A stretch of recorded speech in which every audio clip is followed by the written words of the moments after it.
Hi all, welcome to another lecture of Indian contract act. जैसे कि last lecture के अंदर हमने पढ़ा था 37, 38, 39। मैंने बताया था 37 क्यों इंपॉर्टेंट है, क्योंकि मेंस में जब भी पूछा जाता है सिविल के अंदर क्वेश्चन जजमेंट राइटिंग के अंदर, तो हमें 37 बताना पड़ता है कि ऑब्लिगेशंस क्या होती हैं पार्टीज़ की और उन्हें परफॉर्म करना क्यों ज़रूरी है। वैसे ही आज हम चैप्टर 4 ही कवर करेंगे, पूरा कवर करेंगे, उसके सब चैप्टर्स पे आएंगे जैसे लास्ट लेक्चर के अंदर हमने किया था। ये जो सब चैप्टर है ये सब चैप्टर 2 है, जो कि बताता है कि by whom contracts must be performed, कि किन के द्वारा परफॉर्मेंस होनी चाहिए, कॉन्ट्रैक्ट की परफॉर्मेंस होनी चाहिए। अब हुम की बात है, सेक्शन 40 से 45 के बीच में सेक्शन 40 क्या कहता है। अब सेक्शन 40 ये कहता है कि जिससे भी कॉन्ट्रैक्ट हुआ है, जिसने भी किया है, दोनों पार्टीज परफॉर्म करेगी, इन दोनों को करना है, ठीक है, अनलेस उनके रिप्रेजेंटेटिव, उनका कोई एजेंट परफॉर्म कर दे और सामने वाली पार्टी को इससे कोई प्रॉब्लम ना हो। वही वाली बात यहाँ बता रखी है कि if it appears from the nature of the case, कोई ऐसा नेचर है that it was the intention of the parties to any contract that any promise contained it should be performed by the promisor or himself, such promise must be performed by the promisor. If in other cases the promisor or his representative may employ a competent person to perform it. यानी कि मेरे पास में अगर मान लीजिए जो architect है उसने जो काम किया, ठीक है, अगर वो बहुत जाना माना आर्किटेक्ट है, रेनाउंड आर्किटेक्ट है, मैं चाहता हूँ कि यही आदमी का हाथ लगेगा मेरे घर में तो मेरा घर सोना हो जाएगा और मेरा घर दिखने में बहुत बढ़िया हो जाएगा। तो यहाँ पर अगर उस व्यक्ति को मैं चाहता हूँ कि वो आके मेरे घर का काम कर दे, तो यहाँ पर मैं चाहूँगा कि उसी से मेरा घर का काम हो, और फिर अगर यहाँ पर उसकी ज़रूरत है तो मैं उसी से काम करवाऊँगा। अब यहाँ दूसरी बात जो ये कह रखी है कि unless the in other cases the promisor और इज रिप्रेजेंटेटिव, वो व्यक्ति किसी और को भेज देता है, किसी और को, यानी कि वो भी आर्किटेक्ट ही है दूसरा वाला व्यक्ति, और दोनों ही सामान्य आर्किटेक्ट हैं कि जो काम मैं इससे करा रहा हूँ वो कोई भी कर सकता है। तो यहाँ पर ये जो चीज़ें हैं ये इसी तरीके से होंगी कि दोनों आर्किटेक्ट में से अगर कोई भी आ जाता है या तीसरा कोई और आ जाता है तो हमें कोई प्रॉब्लम नहीं है, अगर वो कॉम्पिटेंट है मेरा काम करने को, जो चीज़ें मैंने बताई हैं वो समझ के काम कर सकता है। तो अब जैसे कि सेक्शन 40 आपको समझ आ गया कि अगर जो प्रॉमिसर है वो किसी और को भेज देता है उसके द्वारा कॉन्ट्रैक्ट करने के लिए या कि परफॉर्म करने के लिए, और वो कॉम्पिटेंट है, तो कोई प्रॉब्लम नहीं है, पर उसकी रजामंदी सामने वाली पार्टी देनी चाहिए। अब इसके अंदर सेक्शन 41 में ये बता रखा है कि अगर जो पार्टी है, यानी कि मेरा जो फेमस आर्किटेक्ट है, रेनाउंड आर्किटेक्ट है, अगर वो नहीं आता और वो आता ही नहीं है, वो एब्सेंट हो जाता है, मेरा फ़ोन उठाना बंद कर देता है, और मैं फिर किसी और आर्किटेक्ट को ढूंढ के लाता हूँ, अपना काम करा देता हूँ, यानी किसी थर्ड पर्सन को, जो कि हमारी पीछे डेफिनेशन में दे रखा है। तो ऐसे किसी थर्ड पर्सन को लेके मैं अपने घर का आर्किटेक्ट से काम करा देता हूँ, जो कि थर्ड पर्सन भी आर्किटेक्ट है। तो यहाँ पर अब मैं ऐसा नहीं कह सकता कोर्ट में जाके कि सर मेरा काम खराब हो गया, या मेरा काम तो हो गया सर, पर मैं चाहता था कि उससे काम हो, तो सर उनको कहिए कि अब आ जाए मेरा काम कर दें। नहीं, अगर मैं थर्ड पर्सन से काम ले चुका हूँ, उसकी सर्विसेज ले चुका हूँ, मेरा काम हो चुका है, इवन तो वो थोड़ा बहुत बिगड़ा भी हो, तो अगर वो काम हो चुका है तो अब मैं ये नहीं कह सकता कोर्ट में जाके कि जो आर्किटेक्ट था मेरा वाला, फर्स्ट वाला, वो आए और मेरा काम करे, सर मैं भले ही इसको सबको तोड़वा दूंगा वापस से, मैं वापस से उससे काम कराऊंगा। नहीं, ऐसा नहीं हो सकता। ये स्पेसिफिक रिलीफ एक्ट में ही बता रखा है, पर इसके लिए कंपनसेशन होता है। अब यहाँ पर वो आर्किटेक्ट ऐसा नहीं है कि पहले कॉन्ट्रैक्ट करके फिर वो चला गया, भाग गया, मॉरिशस घूमने निकल गया।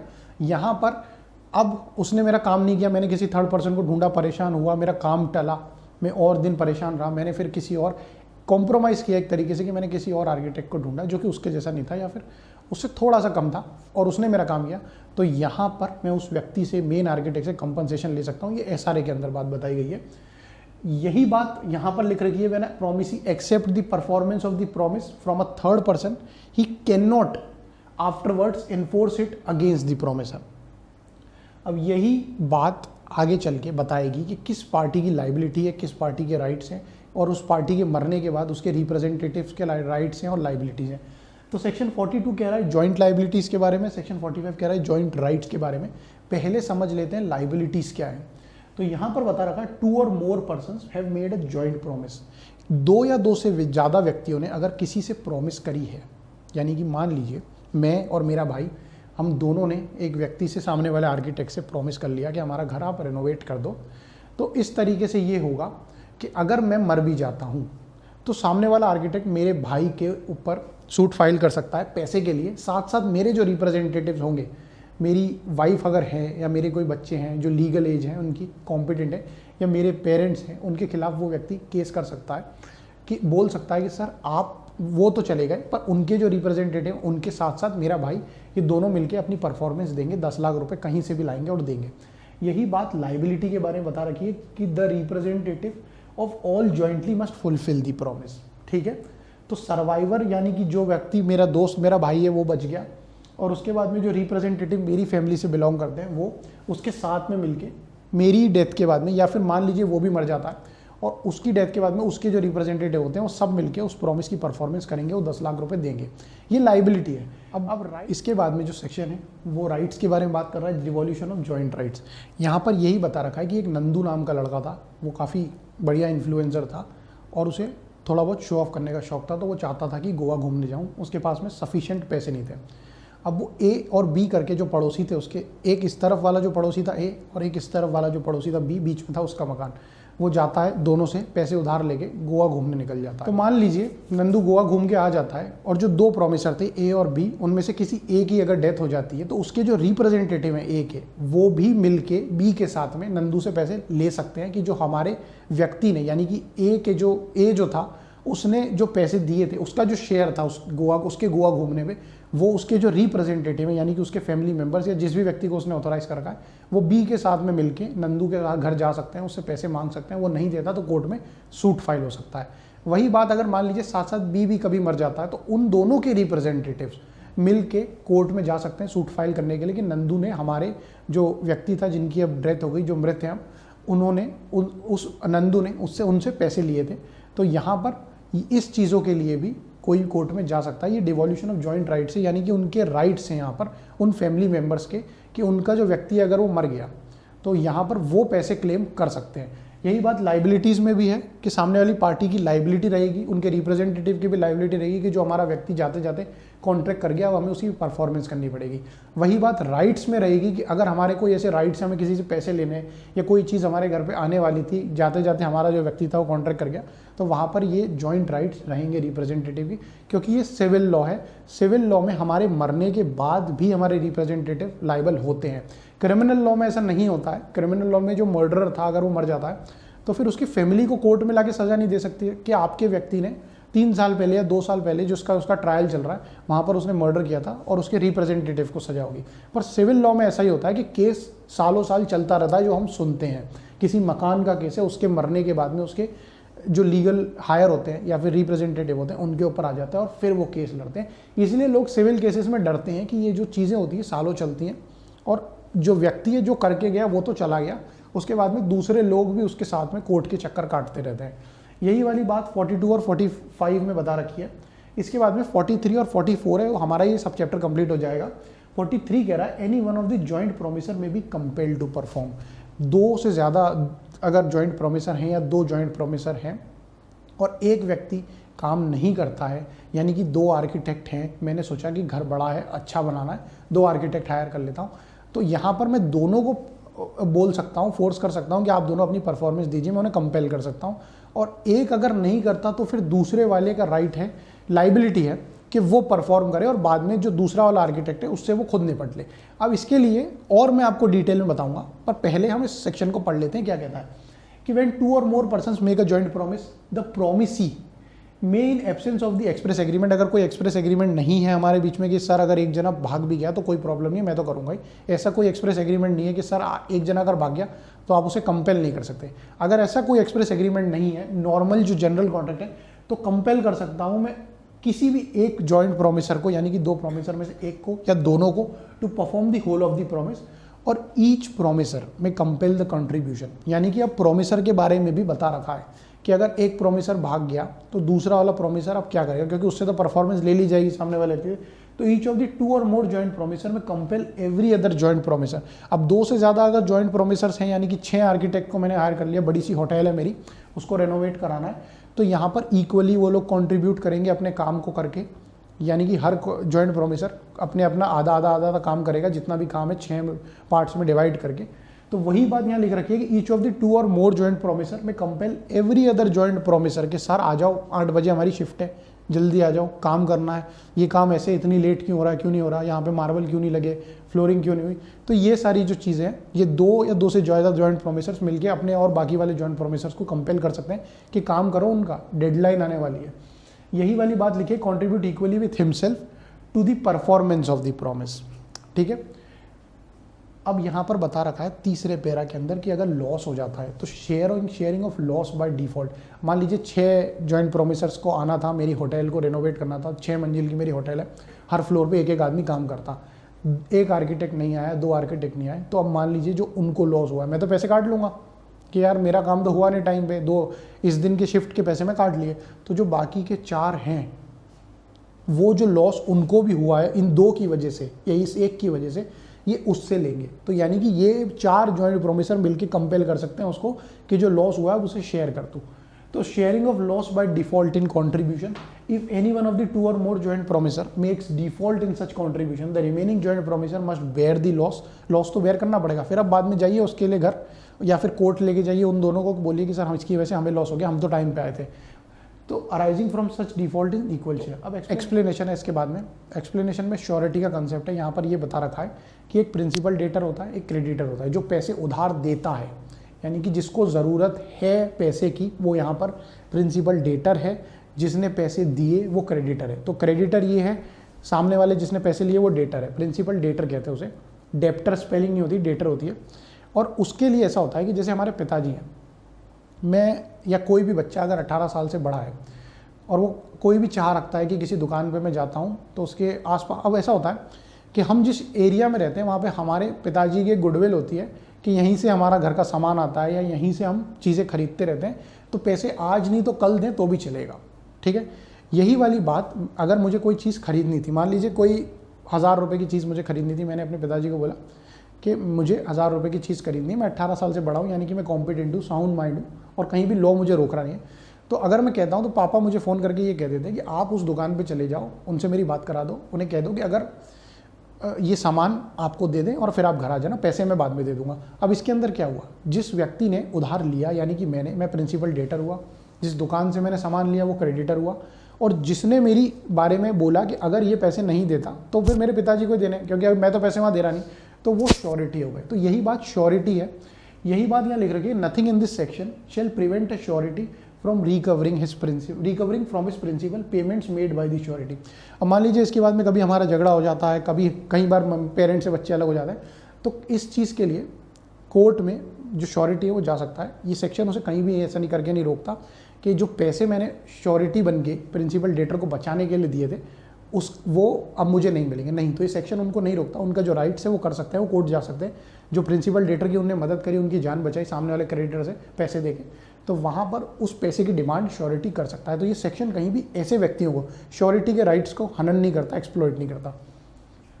44 लास्ट सेक्शन है जो कहता है effect of release of one joint promisor. मान लीजिए जो प्रोमिसी है, यानी कि अगर मैं हूँ यहाँ पर, मैंने 10 लाख रुपए देने थे, सामने वाले 3 4 5 आर्किटेक्ट थे, मैंने उनमें से 2 आर्किटेक्ट को बोला आप घर जाओ, कोई ज़रूरत नहीं काम करने की, मैं पैसे आपके दे दूंगा। जो 3 है मैं इनसे काम लेना चाहता हूँ, ये लोग अच्छे लोग हैं, या फिर ये इनका काम थोड़ा अच्छा लगा मुझे, 2 का पसंद नहीं आया कि भाई ठीक है मेरा कॉन्ट्रैक्ट हो गया पर मैं कर लूँगा, कोई बात नहीं, आप 3 से काम करा लो, 2 से काम मुझे नहीं कराना है। तो यहाँ पर बता रखा है कि when 2 or more persons have made a joint promise, release of one of such joint promisor, यानी कि एक या फिर एक से ज़्यादा 2, by the promisee does not discharge the other joint promise. अब इसका मतलब ये नहीं है कि 2 लोग अपना बैग पैक करके घर जा रहे थे तो 3 ने बोला कि ये क्यों जा रहे हैं, हम भी जाएंगे, तो नहीं, मैं कोर्ट में सूट फाइल करके इनकी परफॉर्मेंस को एनफोर्स करा सकता हूँ। तो यहाँ पे उन 3 बचे जॉइंट प्रोमिसर्स को यानी कि आर्किटेक्ट को मेरा काम करना पड़ेगा बाद में। इसका मतलब ये नहीं है कि अब मैंने उन्हें निकाल दिया तो उनका कोई अब दायित्व ही नहीं रहा। तो यहाँ पर वही बात बनी है, neither does it free the joint promisor to release from the responsibility of other joint promisor or joint promisor. तो यहाँ पर अब 3 लोगों ने मिलकर 5 लोगों का काम किया, क्योंकि 2 लोग अच्छा काम नहीं कर रहे थे, मैंने उनको रिलीज़ कर दिया कि आप रहने दो, मत परफॉर्म करो, मैं अपने 10 लाख रुपए दे दूँगा। तो अब ये जो 3 लोग हैं, इन्होंने ज़्यादा मेहनत करी है, ज़्यादा टाइम दिया है, ज़्यादा इनका समय खर्च हुआ है इन चीज़ों के अंदर, तो ये तीनों अब मिलके उन 2 जॉइंट प्रोमिसर से भी बात कर सकते हैं, उन्हें कंपेल कर सकते हैं कि जो इनका शेयर पहले डिसाइड हुआ था सबका इक्वली, अब वो ज़्यादा बढ़ाया जाए, क्योंकि अब इनने उनका भी काम कर दिया। यही वाली बात बता रखी है कि इसका मतलब अगर मैंने उन्हें रिलीज़ कर दिया तो इसका मतलब ये नहीं है कि वो आपस में एक दूसरे की लायबिलिटी से फ्री हो गए। तो neither does it free the joint promisor release from the responsibility of other joint promisor. यहीं पे ही सेक्शन 45 के साथ में हमारा सब चैप्टर 2 खत्म होता है। अब इसके बाद में सब चैप्टर 3 पे आते हैं, वो है time and place of performance. किसी कॉन्ट्रैक्ट की टाइम और प्लेस के बारे में अगर बात करी गई है तो फिर कैसे करना है, नहीं करी गई है तो फिर कैसे करना है, यही बात 5 सेक्शंस में डील करी गई है। सबसे पहला सेक्शन है 46 जो कहता है कि time for performance of promise when no application is to be made and no time is specified. Application का मतलब ये है कि मैं किसी को बोल देता हूँ कि आप अब ये काम कर दो मेरा, तब वो मेरी आवाज़ सुन के, मेरी यहाँ से हाँ सुन के फिर वो अपने पार्ट का काम शुरू करता है। तो यहाँ पर जो एग्जाम्पल है आर्किटेक्ट वाला उसको साइड करते हैं। यहाँ पर अब एग्जाम्पल इस तरीके से चलेगा। सबसे पहले मान लीजिए एक दुकान पे मैं टीवी खरीदने गया, वहाँ पर मैंने टीवी खरीद लिया। अब टीवी ऐसा तो नहीं है कि मैं कंधे पे उठा के घर ले जाऊँगा और फिर यहाँ पे कनेक्ट कर लूँगा। जो वो आजकल तो टीवी वैसे भी LED वाले आ रहे हैं, उसके लिए एक आदमी हमें चाहिए होता है। जो अमेज़ॉन से हम टीवी खरीदते हैं किसी दुकान से, तो वो आता है दीवारों में छेद करके उसके बाद टीवी को वहाँ पर चिपकाता है, या फिर जिस तरीके से भी वो उस टीवी को वहाँ टंगाते हैं। वही सारी बातें हैं यहाँ पर इस 46 के अंदर। ये बात है कि अगर कॉन्ट्रैक्ट में कोई भी ये नहीं बता रखा कि कब आना है मेरे घर पे टीवी डिलीवर करने, कि कोई टाइम है पूरे दिन में किस समय आना है, तो यहाँ पर जो भी रीजनेबल टाइम होगा, यानी कि एक समय होता है सुबह 10 से 5, 6, खींच के 7, 8। अब कोई व्यक्ति रात में फ्री हो रहा है, दुकान उनकी सेल बहुत अच्छी हुई, 12 बजे दुकान बंद कर रहे हैं, तो उनकी दुकान 12 बजे बंद हो रही है, उससे मुझे कोई फ़र्क नहीं पड़ता। मैं 10 बजे सो जाता हूँ। ये सही समय नहीं है किसी के घर पे जाना कि टीवी फिट करना है या फिर किसी से मिलना जुलना। वो व्यक्ति 12 बजे दुकान बंद करके 1 बजे मेरे घर आता है, तो ये एक रीज़नेबल टाइम नहीं है किसी के घर पे जाने के लिए। तो यहाँ पर ऐसे कॉन्ट्रैक्ट्स नहीं माने जाएंगे। Where by the contract of promisor is to perform is promise without application of the promise, यानी कि मैंने किसी को उसको नहीं कहा कि मैं आपको 2 बजे दोपहर में फ़ोन करूँगा आप तभी आना, या मैं 4 बजे फ़ोन करता हूँ तब आना, या जब भी मैं फ़ोन करूँगा आप जब आना। तो ऐसी कोई बात हमारे बीच में नहीं हुई थी। तो एक ऐसा टाइम है, रीजनेबल टाइम पे वो मेरे घर आए, टीवी को फिट करे और फिर चला जाए। तो यही सारी बात है कि नो टाइम, मैंने कोई टाइम नहीं दी परफॉर्मेंस की specified. The engagement must be perform with in a reasonable time. अब रीजनेबल टाइम हर केस के अंदर क्वेश्चन ऑफ फैक्ट होता है। मेरे घर में टीवी डिलीवरी का जो टाइम है वो एक ऐसा टाइम है कि जो आदमी तब घर पे हो, कोई सुबह ही 5 बजे आ गया कि भैया टीवी फिट करना है, तो ये कोई टाइम नहीं होता। कहीं लोग सो रहे होते हैं, कहीं लोग वॉक करने गए होते हैं, क्या पता कहीं लोग अपने शिफ्ट की तैयारी कर रहे होते हैं। बड़े बड़े शहरों में तो लोग इस टाइम पे तैयार होकर लोकल में बैठ के निकल जाते हैं नौकरी करने। तो ऐसा टाइम जिस समय वो हो, यानी कि 5-6 बजे के बाद में, कुछ 7-8 बजे तक, दोपहर में अगर कोई फैमिली मेम्बर है तब, रात को 1-2 बजे कोई रीजनेबल टाइम नहीं किसी घर जाने के लिए। 47 जो है वो बता रहा है time and place for performance of the promise way time is specified and no application is made. यानी कि मैंने समय बता दिया कि सर 1 तारीख को आप आ जाना, पर मैंने ये नहीं बताया कि किस समय आना। अब इसके लिए एक एग्जांपल यही है कि मैं कारपेंटर हूँ, मेरा काफ़ी बड़ा कारोबार है, गोडाउन मेरा है, मैं वहीं काम करता हूँ, लकड़ियाँ आती हैं फैक्ट्री से। तो यहाँ पर इसी तरीके से मैं बता रहा हूँ कि when a promise is to be performed on a certain day, यानी कि मैंने एक डे बता दिया कि इस तारीख को आप आ जाना काम करने के लिए। The promisor has to undertaken to perform it without application by the promise. पर मैंने एक टाइम नहीं बताया कि किस समय आ जाना। अब मेरा जो यूजुअल आवर्स ऑफ बिजनेस है, गूगल पे भी लिखा है, मैंने अपनी लोकेशन यहाँ पर लगा रखी है गूगल पे, गूगल मैप्स पे। 10 से 5 बजे तक हम अपने गोडाउन में रहते हैं, यहीं पे से अपना हमारा सारा डीलिंग होती है। जो कस्टमर्स आते हैं हम यहीं डील करते हैं, क्या काम है। तो यहीं हमारी लकड़ियाँ हर समय हर बार फैक्ट्री से डिलीवर होती आई है पहले भी। अब यहाँ पर जो यूजुअल आवर्स ऑफ बिजनेस है मेरा 10 से 5 है, पर अगर अचानक से वो रात को 10 बजे आता है ट्रक, वो मुझे कहता है सर आप कहाँ हो, लकड़ियाँ डिलीवर करनी है फैक्ट्री से, तो ये यूजुअल आवर ऑफ बिजनेस नहीं है।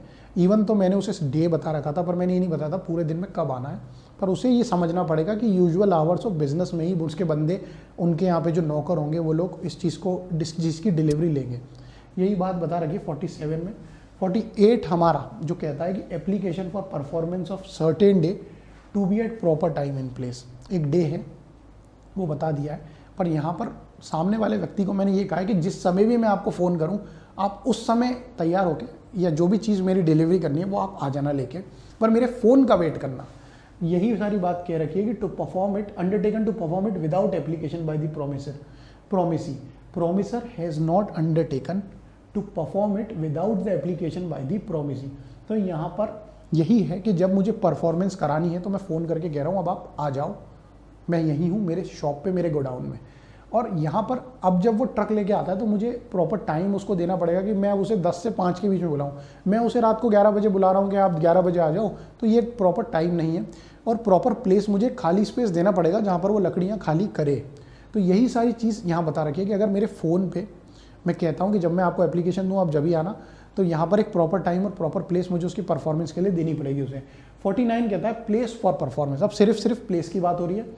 For of promise where no application is to be made and no place fix for performance. कोई अगर रीजनेबल प्लेस फिक्स नहीं कर रखी, मैंने उनको बोला कि हाँ सर जहाँ पे हर बार डिलीवर करते हो वहीं पे ही आप आ जाओ।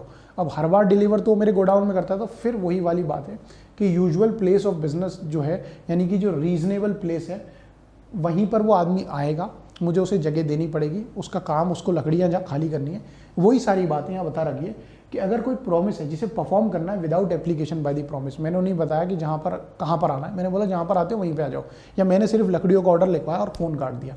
अब जो फैक्ट्री का मालिक है वो ट्रक ड्राइवर को यही बात बोलेगा कि उनके गोडाउन में ही तो जाती है हर बार लकड़ियाँ, वहीं ले जा। तो रीजनेबल प्लेस वही है। And no place is fixed for the performance of it is duty of the promisor to apply to the promise to appoint a reasonable place. अब वो व्यक्ति मेरे शहर में आ गया, मैं उसे बता रहा हूँ, तो वो मैं उसे फ़ोन करके कह सकता हूँ सर जहाँ पे आती है वहीं आ जाओ, तो वहीं पे मतलब मेरी गोडाउन में आ गया, तो मुझे रीजनेबल प्लेस खाली स्पेस देना पड़ेगा, वहाँ पर वो अपनी परफॉर्मेंस कर सके ट्रक ड्राइवर और उसकी जो भी मजदूर साथ में आए लकड़ियों को उतारने के लिए। वही बात सेक्शन 50 में थोड़ी सी अलग है। अब 50 में बता रखा है कि जो भी चीज़ें, अब सेक्शन 50 में थोड़ी अलग बात बता रखी है कि जो भी चीज़ प्रॉमिस ही बोलता है, जिस तरीके से भी हमारे बीच में डील होती है कि इस मैनर में कॉन्ट्रैक्ट हो जाएगा, इस मैनर में परफॉर्मेंस हो जाएगी, तो वो जो चीज़ें हमने आपस में डिसाइड करी है उस तरीके से कर लो। यही वाली बात है, performance in manner or at time prescribe sanction by the promisee.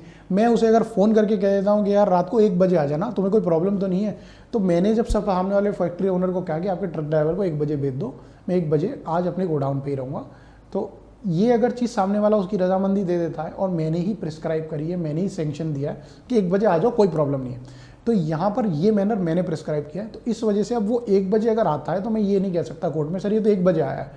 मैंने बोला, मैंने जो मैनर प्रिस्क्राइब किया कि 1 बजे आ जाओ, सेंक्शन दिया मैंने इस चीज़ को, तो जो मैनर डिसाइड हुआ है उस मैनर में अगर परफॉर्मेंस कर दें तो भी वो वैलिड कॉन्ट्रैक्ट होता है और ये परफॉर्मेंस भी वैलिड है।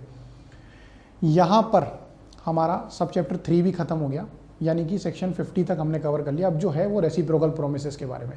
रेसिप्रोकल प्रोमिसेस हमने सेक्शन 2 के अंदर पढ़ा था कि प्रॉमिस के बदले प्रॉमिस। मैंने टेडी बियर दिया, सामने वाले ने चॉकलेट दे दी, मैंने कहा तो मैं टेडी बियर देता हूँ, तुम चॉकलेट दे दो। इसके अलावा अगर ऐसा होता है कि मैंने कहा कि एक राशन की दुकान से सारा सामान मेरे घर पे डिलीवर कर दो, जैसे ही मेरे घर पे सामान आएगा मैं उसी समय पैसे दे दूंगा, ये भी एक रेसिप्रोकल प्रॉमिस है कि सामान आएगा तो मैं पैसे दे दूंगा डोर स्टेप पे। सेक्शन 51 है और 58 तक इसके बारे में बात होती है। 8 सेक्शन है रेसिप्रोकल प्रोमिसेस के साथ डील कर रहे हैं। इसके अलावा बैरक के अंदर कहीं पर भी रेसिप्रोकल प्रोमिसेस के बारे में कुछ नहीं बता रहा। 51 यही कह रहा है कि प्रोमिसर जो है वो not bound to perform unless reciprocal promisee ready to perform इस प्रॉमिस या विलिंग टू परफॉर्म। यानी कि मैंने एक राशन की दुकान वाले को कहा कि आप मेरे घर पे सामान भेज दो, अगर वो इस चीज़ के लिए रेडी है तो ही माना जाएगा कि मैं पैसे दूंगा। अब उसने ही अगर सामान नहीं भेजा तो फिर मैं पैसे लेके गेट पे चौखट पे नहीं खड़ा रहूँगा कि मैं पैसे लेके खड़ा हूँ, कभी ना कभी तो वो व्यक्ति आएगा।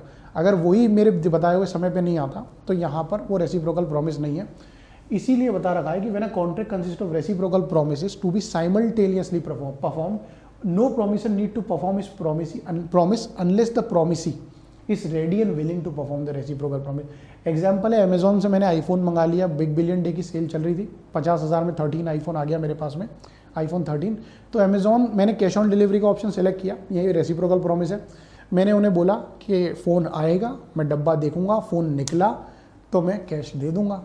तो यही वाली बात आजकल फ्लिपकार्ट की भी यही पॉलिसीज चल रही है। पहले वो फ़ोन भेजने से पहले जब उनका जो डिलीवरी बॉय आता है वो खुद ही खोलता है, क्योंकि कई बार अक्सर शायद ऐसा हुआ है ऐसी कंपनीज के साथ में, कई लोग होते हैं जिनका ज़मीर ऐसे काम उनसे करवा देता है। पता नहीं क्यों लोग ऐसे काम करते हैं कि जो साबुन होता है, ईंट होती है, लोगों ने फ़ोन ले लिया, पेमेंट कर दी, उसके बाद में उसी बॉक्स के अंदर साबुन और कोई ऐसी चीज़ डाल के कंपनीज़ को दे दी और कहा कि सर ये जो आपने फ़ोन मैंने मंगाया था सर, इसके बदले मैंने 50,000 दिए और यहाँ पे सर साबुन निकला है।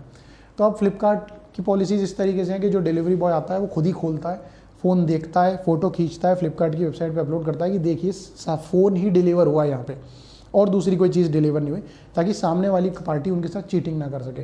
तो यही सारी चीज़ है कि मैं फ़ोन देखूंगा, मुझे दिखा फ़ोन है, कोई और चीज़ नहीं है, तो मैं पैसे दे दूंगा। ये रेसिप्रोकल प्रॉमिस है।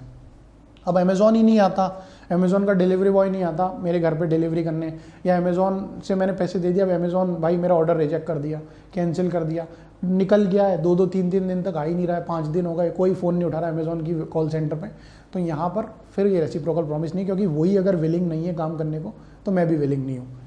52 में बता रखा है कि ऐसे रेसिप्रोकल प्रोमिसेस का ऑर्डर क्या होगा, किस तरीके से ये करे जाएंगे। तो where the order win which reciprocal promises are to be performed is expressly fixed by the contract. ये पहले ही हम डिसाइड कर लेंगे कि आप फ़ोन लेके आना, मैं देखूंगा और फिर पैसे दे दूंगा, ये हमारा ऑर्डर ऑफ परफॉर्मेंस है। They shall be performed in that order, जो हमने एक्सप्रेसली डिसाइड किया, क्योंकि कैश ऑन डिलीवरी का मीनिंग यही है, डिलीवरी होते ही कैश देना या डिलीवरी पर कैश दे देना।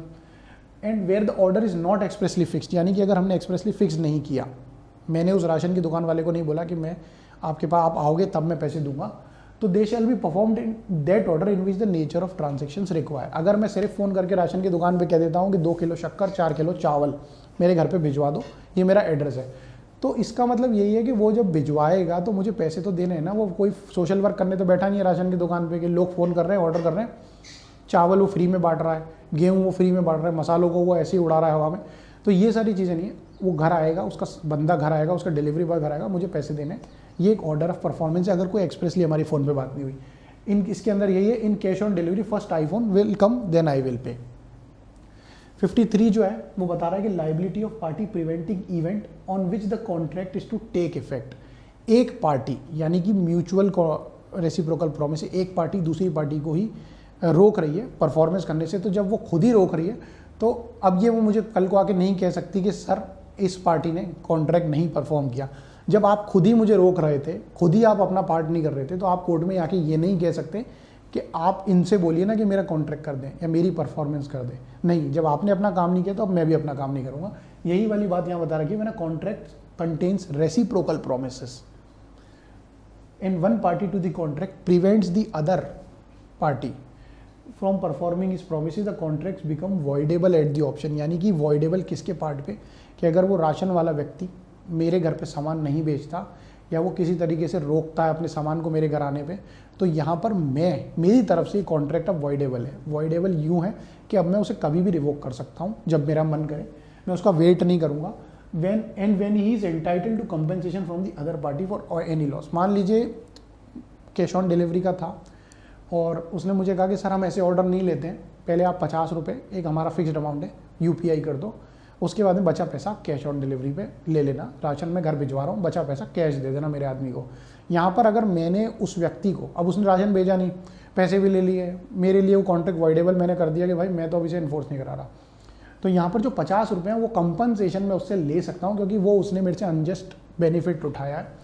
तो यही वाली बात है कि he is entitled to compensation from the other party of any loss he may sustain in consequence of the non performance of the promise. Ration आया नहीं, चलो मान लिया उसका प्रॉब्लम हुई है, पर 50 रुपये गए, वो तो मुझे चाहिए, या उसकी वजह से मान लीजिए कोई मुझे नुकसान हो गया, मैं बहुत बड़ा टिफ़िन का बिजनेस चलाता था, उसके जो रॉ मटेरियल था, ये सारी चीज़ें ये आने वाली थी, वो आई नहीं, मुझे तो लॉस हो गया उसके चक्कर में, तो ये कंपनसेशन भी मैं मांग सकता हूँ कोर्ट में जाके। एग्जाम्पल यही कहता है कि दिस सेक्शन इज, मतलब एग्जाम्पल नहीं है, this section is based on sound and equitable principle, कि किसी को भी अनजस्ट बेनिफिट नहीं होना चाहिए, कि एक व्यक्ति अपनी इच्छा से कोई काम नहीं कर रहा, दूसरे वाले व्यक्ति को उसकी वजह से लॉस नहीं होना चाहिए, अगर है तो अब वो उसे कंपनसेट करे। सेक्शन 54 है, यही कहता है कि effect of default as to the promise which should be first perform in contract consisting of reciprocal promise. अब कई सारे एग्जाम्पल मैंने जब फर्स्ट लेक्चर में दिए थे, वहाँ पर मैंने आपको बताया था कि म्यूचुअल और इंडिपेंडेंट होती है रेसिप्रोकल प्रॉमिस। म्यूचुअल में यही होती है कि एक व्यक्ति जब प्रॉमिस करेगा तो मैं उससे बंधा हूँ कि अगर वो नहीं कर पाया तो मैं कैसे कर पाऊँगा। तो यहाँ पर पहले वाले, इससे पहले सेक्शन में हम लोग यही बात कर रहे थे कि वो नहीं कर रहा तो मैं भी नहीं करूँगा, ठीक है, या उसने मुझे रोका तो मैं कैसे करूँ। तो यहाँ पर यही वाली बात है कि वो नहीं कर पाएगा तो सर मैं तो कुछ भी नहीं कर सकता।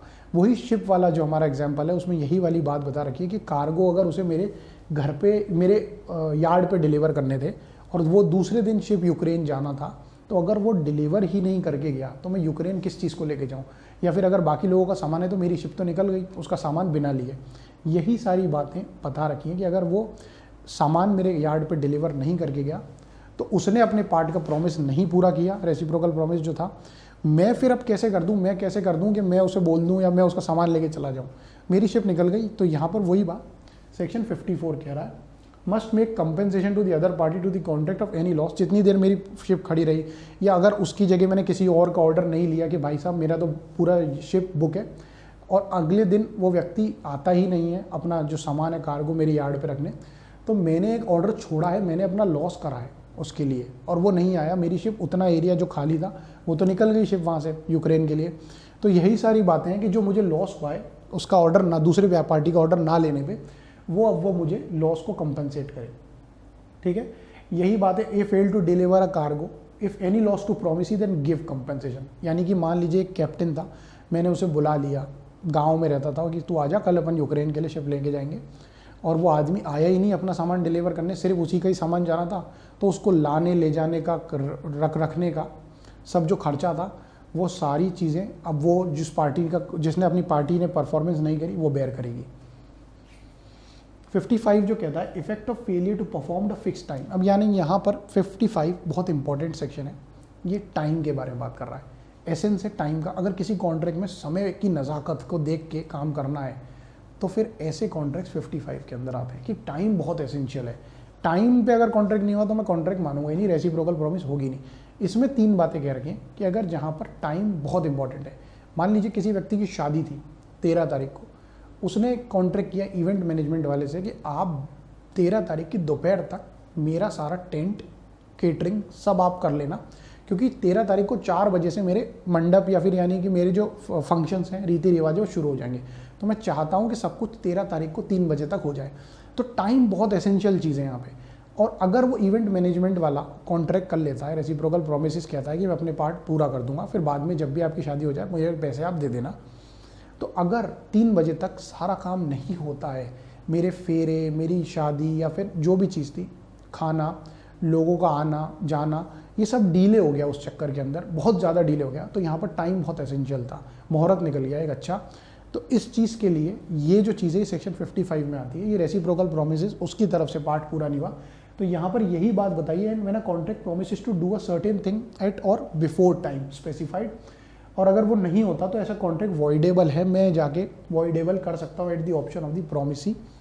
The intention of the party was that the time should be the essence of the contract. 3 बजे तक सारा सामान, सारा मंडप, सारी केटरिंग लग जानी चाहिए थी, नहीं लगी दोपहर में, तो इसका मतलब टाइम का जो एसेंस था उसको वॉयलेट कर दिया जो इवेंट मैनेजमेंट वाला था। तो यहाँ पर टाइम एसेंस है। इसके लिए 3 एसेंशियल्स ये होते हैं कि पार्टीज एक्सप्रेसली बताए कि टाइम यहाँ पर बहुत ज़रूरी है, पहली चीज़। दूसरी है कि अगर डीले हो जाता है तो वो एज ए इंजरी ट्रीट किया जाएगा कि मेरा जो मुहूर्त था 4 बजे का वो आपकी वजह से डीले हो गया, तो यहाँ पर जो डीले हुआ वो एक इंजरी है। नेचर एंड नेसेसिटी जो है कॉन्ट्रैक्ट की वो रिक्वायर्ड है, बतानी पड़ेगी कि किस तरीके का कॉन्ट्रैक्ट है, कितनी नेसेसिटी है उसकी, ये सारी चीज़ें। अब यही बात 55 और आगे कंटिन्यू कर रहा है सेकंड पैरा के अंदर। सेकंड पैरा ये कह रहा है कि अगर जहाँ पर टाइम एसेंशियल नहीं है फिर भी डीले हो गया तो क्या उसके लिए किया जाएगा। तो अगर कहीं किसी जगह पर टाइम एसेंशियल नहीं है और सामने वाली पार्टी उस टाइम के बाद में कोई काम करती है, यानी कि टाइम एसेंशियल था नहीं, मैंने फिर भी कह दिया 3 बजे तक दे देना सर डिलीवरी मेरे आईफोन की अमेज़ॉन से, पर वो 3 बजे के बाद में दूसरे दिन 2-3 बजे आता है, कुछ भी ऐसा होता है, तो इस चीज़ के लिए टाइम एसेंशियल नहीं था, मुझे फ़ोन चलाना ही था, एक दिन बाद मिले, फ़ोन तो मिल ही रहा है, पर उसके लिए मैं कंपनसेशन मांग सकता हूँ सामने वाली पार्टी से कि आपने भी कहा था ना 3 बजे तक आप आ जाएंगे, फिर आप नहीं आए 3 बजे तक, आप दूसरे दिन आ रहे हैं, तो compensation from the promisor from any loss occasion to him by such failure. अगर इसकी वजह से कोई छोटा मोटा लॉस मुझे हो जाता है तो उसके लिए मैं कंपनसेशन मांग सकता हूँ सामने वाली पार्टी से। Effect of acceptance of performance at time other than the agreed upon. अब जो तीसरा पैराग्राफ है वो ये कह रहा है कि इफेक्ट क्या होंगे अगर कोई परफॉर्मेंस करनी थी वो समय पे नहीं हुई और अगर मैंने उसकी एक्सेप्टेंस ले ली 4 बजे, अगर मैंने मान लिया कि उसने टेंट नहीं लगाया था, केटरिंग वाले, इवेंट मैनेजमेंट वाले ने, सब कुछ नहीं हुआ, 4 बजे मेरा मुहूर्त था, वो 4 बजे आया, मुझे कहता है कि ठीक है सर 4:15 बजे हो गया, मैं क्षमा चाहता हूँ, तो यहाँ पर अगर मैं उसकी एक्सेप्ट कर लेता हूँ, मैंने इतना सारा पैसा खर्च किया है, मैंने सब कुछ जुटाया है, एक डेट फिक्स करी है, दोनों पार्टीज आ चुकी हैं वहाँ पर शादी करने के लिए, तो यहाँ पर अगर मैंने उसकी परफॉर्मेंस को एक्सेप्ट कर लिया कि ठीक है सर कोई प्रॉब्लम नहीं है, मैं आपकी परफॉर्मेंस एक्सेप्ट करता हूँ, तो यही बात इफेक्ट दे रखे हैं कि क्या इफेक्ट होंगे other than the time agreed upon, यानी कि जो टाइम था उस पर हुआ नहीं, उसके बाद में एक्सेप्टेंस आई, मैंने उसकी परफॉर्मेंस को भी एक्सेप्ट कर लिया, तो यहाँ पर यह है कि अब मैं उससे कोई लॉस क्लेम नहीं कर सकता, पर जब मैं उसकी एक्सेप्ट कर रहा हूँ 4:15 बजे,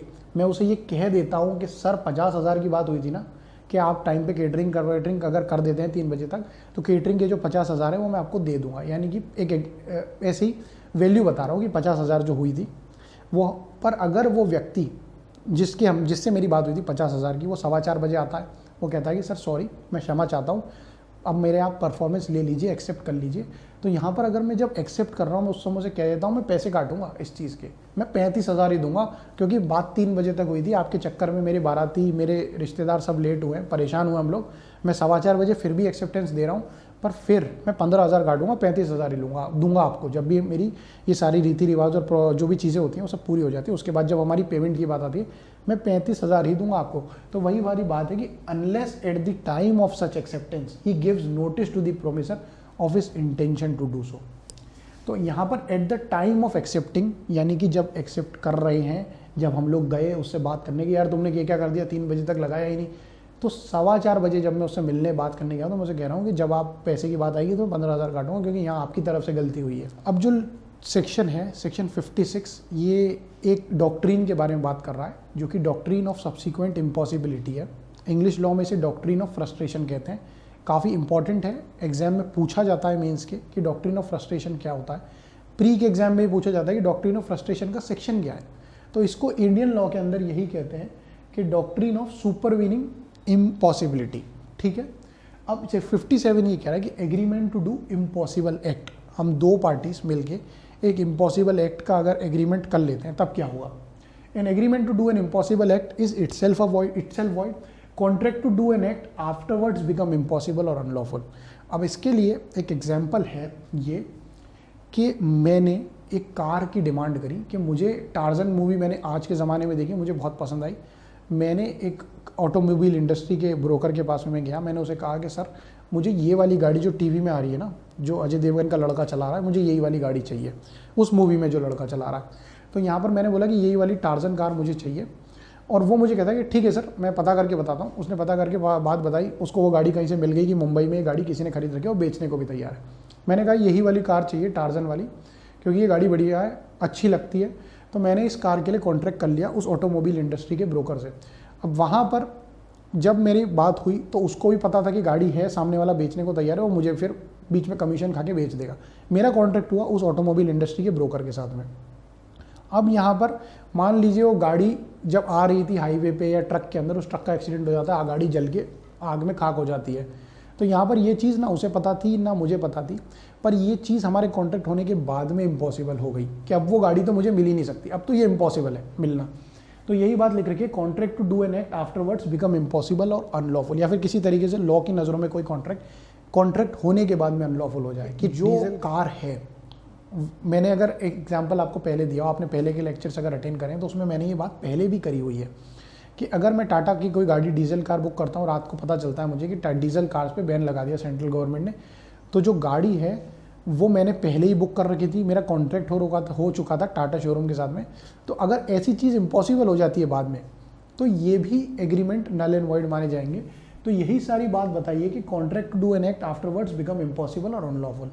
तो यही चीज़ है कि सर्टेन सेट ऑफ सर्कमस्टेंसेस, कुछ ऐसे सर्कमस्टेंसेस ऑकर हो गए कि जिसकी वजह से फॉर्मेशन तो हो चुका था कॉन्ट्रैक्ट का पहले ही, पर उसके बाद में ऐसे सर्कमस्टेंसेस ऑकर हो गए which is due to no fault of either party. ना तो उस ऑटोमोबाइल इंडस्ट्री के ब्रोकर ने गाड़ी में ट्रक को एक्सीडेंट कराया या फिर कार को आग लगवाई, ना मेरी तरफ से कुछ ऐसा था, या फिर ना तो टाटा कंपनी ने कार को बैन किया कि डीजल कार हम तो बेचेंगे नहीं। दूसरी चीज़, मैंने भी ऐसा कुछ नहीं किया, वो तो ऊपर से ऐसी सिचुएशंस हो गई कि वो चीज़ अब इम्पॉसिबल हो गई, वो लॉ उसे अब अनलॉफुल मान रहा है। तो यही कि no fault of either party and which render the performance of the contract by one or both the parties impossible. यही वाली बात 56 में बता रही है। इसके लिए बहुत फेमस केस है सत्य भारत घोष वर्सेस मुगनीराम बांगड़। तो इसी केस के अंदर ये बता रखा है कि it is also called doctrine of supervening impossibility in India and doctrine of frustration in English law. इसके बाद में यही सेक्शन को हम और आगे इलेबोरेट कर रहे हैं, ये लास्ट पार्ट इसी सेक्शन का। ये बताता है कि कंपेंसेशन जो होगा लॉस होने के बाद में through non performance of the act known to be impossible or unlawful. पहले वाले पैरा में मैंने बताया था कि हम दोनों को नहीं पता था कि ये चीज़ अनलॉफुल हो चुकी है, इम्पॉसिबल हो चुकी है होना, पर अगर किसी भी एक पार्टी को ये बात पता थी कि टार्जन जैसी गाड़ी अब है ही नहीं इस दुनिया में, फिर भी वो मुझसे कॉन्ट्रैक्ट कर लेता है, पैसे ले लेता है या कॉन्ट्रैक्ट ही कर लेता है, तो यहाँ पर अब वो कंपेंसेशन देगा। तो where one person has promise to do something which he knew or with reasonable diligence might have known and which the promise did not know to be impossible or unlawful, यानी कि मुझे तो पता ही नहीं था कि इम्पॉसिबल है या फिर अनलॉफुल है, सामने वाली पार्टी को पता था, रीजनेबल डिलीजेंस था, टाटा शोरूम को पता था कि गाड़ियाँ डीजल कार बैन है, फिर भी मेरे से पैसे ले लिए, उस ऑटोमोबाइल इंडस्ट्री वाले को पता था टार्जन जैसी गाड़ी नहीं है। तो यहाँ पे जो प्रॉमिसर है must make compensation to such promise for any loss, जो लॉस मुझे हुआ है, which such promise sustain through the non performance of the promise. इसके बाद में 2 सेक्शन है, बहुत छोटे छोटे सेक्शन है, 57, 58, ये दोनों थोड़ी थोड़ी सेम बातें कर रहे हैं, कंफ्यूज मत होना। दोनों सेक्शन के बारे में छोटा छोटा एग्जाम्पल दूंगा, समझाऊंगा कि 57 और 58 क्या है, और इसके बाद में रेसिप्रोकल प्रोमिसेस का पार्ट खत्म हो जाएगा।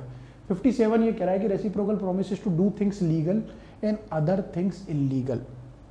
अब एक व्यक्ति है मेरी इस गाँव में, जैसे मैंने उसे बताया कि उसको मैंने अपना गाँव का घर रेंट पे देना चाहा, मैंने कहा 10,000 रुपये मेरे घर रेंट पे ले लो, और उसको मैंने कहा कि अगर तुम इसी घर के अंदर प्रोस्टिट्यूशन का काम कर लेते हो तो फिर तुम्हें 50,000 देने पड़ेंगे, क्योंकि अब तुम यहाँ से कमा रहे हो तो मुझे भी 50,000, मैं भी हिस्सा हूँ उस कमाई का, ठीक है।